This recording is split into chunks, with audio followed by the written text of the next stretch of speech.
ஜெய்பீம் ஆவடி மாநகராட்சி வழக்கறிஞர் தலைவர் ராஜபாண்டியன், சமத்துவ தலைவர் தென்னாட்டு அம்பேத்கர் அண்ணன் ஆம்ஸ்டாங் அவர்களை கடந்த 2024 ஆண்டு ஜூலை 5ஆம் நாளன்று அரசியல் தாழ்ப்புணர்ச்சி காரணமாக மிகவும் கொடூரமான முறையில் படுகொலை செய்யப்பட்ட என்பது அனைவருக்கும் தெரியும். அண்ணன் அவர்கள் தேசிய கட்சியான பிஎஸ்பியில் 18 ஆண்டுகளாக கட்சியை வழிநடத்தி வந்தார். அண்ணன் படுகொலைக்கு பிறகு தேசிய தலைமை யாரை மாநில தலைவராக நியமிப்பது என்ற எண்ணம் அனைவருக்கும் இருந்தது. அப்படித்தான் தேசிய தலைமை 3 பேரை செலக்ஷன் பண்ணி அதுல யாருக்கு கெப்பாசிட்டி இருக்குது, அதாவது தகுதி யாருக்கு இருக்குது என்று முடிவு பண்ணவர் தான் எங்க தன்மான தலைவர்.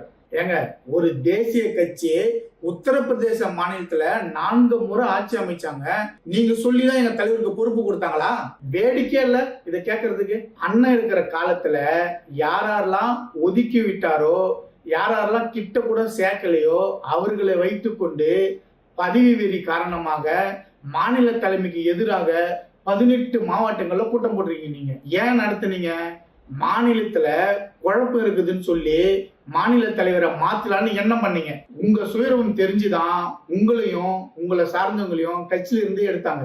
ரங்கநாதன் எம்எல்ஏ 18 வருஷமா அண்ணனை திமுக சேர்க்கணும்னு சொல்லி தலைகையா நின்னாரு. ஆனா இப்ப அண்ணன் யாரெல்லாம் ஒதுக்கி வச்சாங்களோ அவங்கள கூட வச்சுக்கின்னு அண்ணன் இறந்த 1 வருஷத்துல திமுக பேனாவை யானை கையில கொடுத்து அதே எம்எல்ஏ வச்சு கட்சி ஆரம்பிச்சிருக்கீங்க. நீங்க அண்ணனை கொலை பண்ணிட்டாங்க. கொலை பண்ணனுடைய மாமன், சித்தப்பன், அண்ணன் அவங்க கூட உங்களுக்கு என்ன வேலை? அவங்கள எதுக்கு உங்க கூடவே வச்சுட்டு இருக்கீங்க? சிபிஐ கேஸ் போடலன்னு கேட்டாக்கா நான் தான் போடணும், இல்ல யார் வேணா போடலான்னு சொன்னீங்க. உங்க திட்டம்லாம் தெரிஞ்சுதான் எங்க தலைவர் அண்ணனுடைய தம்பி கீனோஸ் ஆம்ஸ்டாங் அவர்களை வைத்து உயர்நீதிமன்றத்துல இந்த வழக்கை சிபிஐக்கு போகணும்னு சொல்லி வழக்கு போட்டாரு. அந்த வழக்கை விசாரணை செய்து தீர்ப்புக்காக ஒத்தி வச்சதுக்கு அப்புறம் 28 அக்யூஸ்ட பார்ட்டியா சேர்த்து சிபிஐ வேணும்னு கேஸ் போடுறீங்க. சரி, அண்ணன் கீனோஸ் ஆம்ஸ்டாங் அண்ணன் போட்ட கேஸ் சிபிஐக்கு மாத்திரன்ற விஷயம் உங்களுக்கு தெரியாதா? அது தெரிஞ்சு அண்ணனுக்கு கிடைச்ச நீதிய அதை கெடுக்கும் வகையில ஏன் உங்க கேஸ் வித்ரா வாங்கல? சரி, அண்ணன் கீனோஸ் ஆம்ஸ்டாங் அவர்கள் போட்ட கேஸ சிபிஐக்கு மாத்த சொல்லி உத்தரவு போட்டாங்க. நீங்க என்னன்னு கேஸ் போட்டீங்க? நீங்களும் இந்த வழக்கை சிபிஐக்கு மாத்த சொல்லி தான் கேஸ் போட்டீங்க. அதுதான் ஏற்கனவே அண்ணன் போட்ட கேஸ் சிபிஐக்கு மாத்திட்டாங்க. அப்புறம் உங்க கேஸ் ஏன் வித்ரா வாங்கல?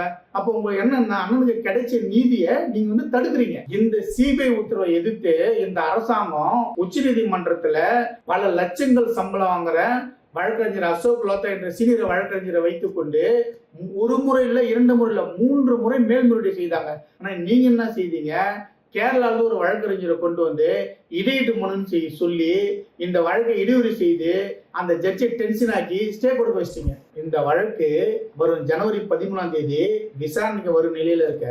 இந்த வழக்கு எங்க சிபிஐக்கு போயிட்டாக்கா நம்ம விஷயமெல்லாம் வெளியே வந்துடும் சொல்லி எங்க தலைவரை கோர்ட்டுக்கு போடாம தடுக்கிறீங்க. சமத்துவ தலைவரை கொலை செய்த அதே 5ஆம் தேதி அன்று எங்க தலைவரும் கொலை செய்ய பெரம்பூர்ல இருக்கிற வக்கீல ஏற்பாடு செய்து எங்க தலைவர் வீட்டுல இருந்து 2 கிலோமீட்டர் தூரத்துல உள்ள டோல்கேட்டுக்கு வர வச்சு ஸ்கெட்ச் போறீங்க. நீங்க நைட்டு 12:30 மணிக்கு அவனை போலீஸ்ல புடிச்சு கொடுத்து அவனை போலீஸ் கேட்டாக்கா பொற்கொடி அணிதான் என்னை அமிச்சாங்கன்னு அவன் சொல்றான் போலீஸ் கிட்ட. அதே போலீஸ் உங்களை கேட்டாக்கா நான் அனுப்புறத மாத்தி சொல்றீங்க. அதே வக்கீல வச்சு எங்க தலைவர் மேல அடிச்சுட்டாரு, 50,000 பணம் திருட்டாரு அப்படின்னு சொல்லி ஒரு கேவலமான பொய்யான கம்ப்ளைண்ட கொடுக்க வைக்கிறீங்க. ஒருத்தனடானாக்கா முன்கூட்டியே சதி செய்து மடிக்கு அடிச்சதுனால உயிருக்கு ஊசல்ன்றான். இன்னொருத்தவன் என்னடானாக்கா இல்ல யதார்த்தமா தான் வந்தாங்க 2 பேரு அப்படின்னு ஒருத்தன் சொல்றான். எங்க கட்சி வளர்ச்சியும் எங்க தலைவர் வளர்ச்சியும் பொறுத்து கொள்ள முடியாது. நீங்க அவரை பத்தி அவதூறு பரப்பு சொல்லி சமூக வலைதளங்களை கைக்கூலிய வச்சு பதிவு செய்றீங்க. கைக்கூலிகளை வச்சு சமூக வலைதளங்களை அவதூறு பரப்புறீங்க. எங்க அண்ணன் சேர்த்து வச்ச சொத்தை யாராவது பேர்ல எழுதி வைக்கிறீங்க. இது என்ன யாரும் கேட்க மாட்டான்னு நினைக்கிறீங்களா? எங்க அண்ணன் கூடயே பிறந்து எங்க அண்ணன் கூடயே வளர்ந்தவங்களை நீங்க ஒதுக்கி வைக்கிறீங்க. இருக்கட்டும் மிஸ்ஸஸ் பொற்கொடி அவர்களே, இந்த வழக்க எங்க தலைவர் கண்டிப்பாக சிபிஐக்கு மாற்றுவார். இந்த வழக்க சிபிஐ தான் விசாரிக்கும். வீட்டுல இருந்து கிளம்பும் போது அண்ணன் கையில துப்பாக்கி இல்லைன்ற விஷயம் எதிர்க்கு சொன்னது யாரு?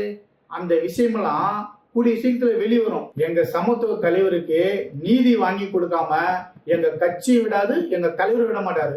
நீதி கிடைத்தே தீரும், கிடைத்தே தீரும். ஜெய்பீம்.